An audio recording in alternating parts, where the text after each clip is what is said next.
পুঁই শাকগুলো দেখছো বন্ধুরা কতটা সতেজ, সবেই গাছ থেকে কেটে আনা হয়েছে। চলো আজকে এটা দিয়ে কিছু একটা রেসিপি শেয়ার করব। এগুলোকে আগে কেটে ফেলি। পুঁই শাকগুলো কেটে নিয়ে ভালো করে ধুয়ে নিয়েছি। এবার এগুলোকে একটু ভালো করে ভাপিয়ে নিতে হবে।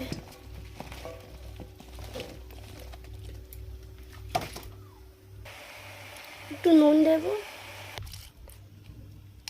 সামান্য একটু জল, কারণ চাপা দিয়ে ভাবালে একটু জল বেরোবে।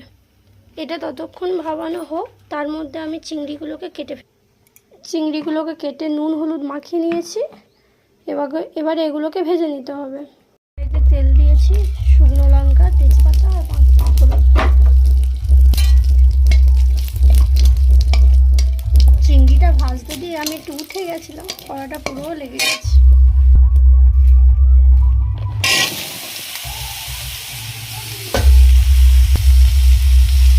ভিডিওর মধ্যে যে বক্সের আওয়াজ আসছে, ঠাকুর নিয়ে যাচ্ছিল, আমি দেখতে গেছিলাম, ছুটে গিয়ে আমার কড়ার গায়ে লেগে গেছে। সবজিগুলো একটু নাড়াচাড়া করে নিয়ে তেলের মধ্যে 1 চামচ নুন, 1 চামচ লঙ্কা গুঁড়ো আর 1 চামচ হলুদ গুঁড়ো,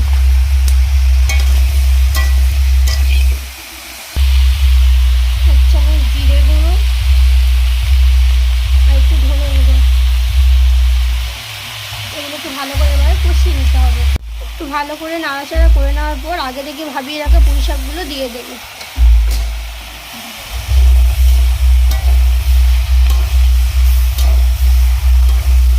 এবার এটাকে একটু চাপা দিয়ে কষিয়ে নিতে হবে, যাতে তাড়াতাড়ি আনাজগুলো সিদ্ধ হয়ে যায়।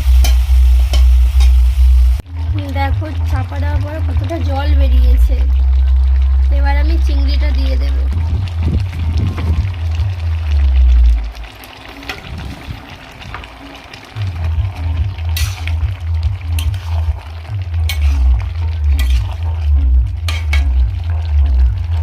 রান্নাটা প্রায় শেষের পথে, আমি এখানে 1 চামচ চিনি অ্যাড করছি।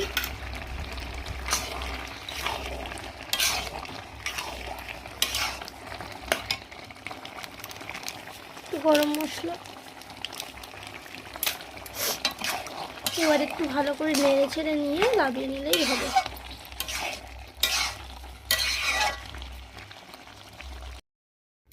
দেখুন এটা রান্নাটা আমার হয়ে গেছে।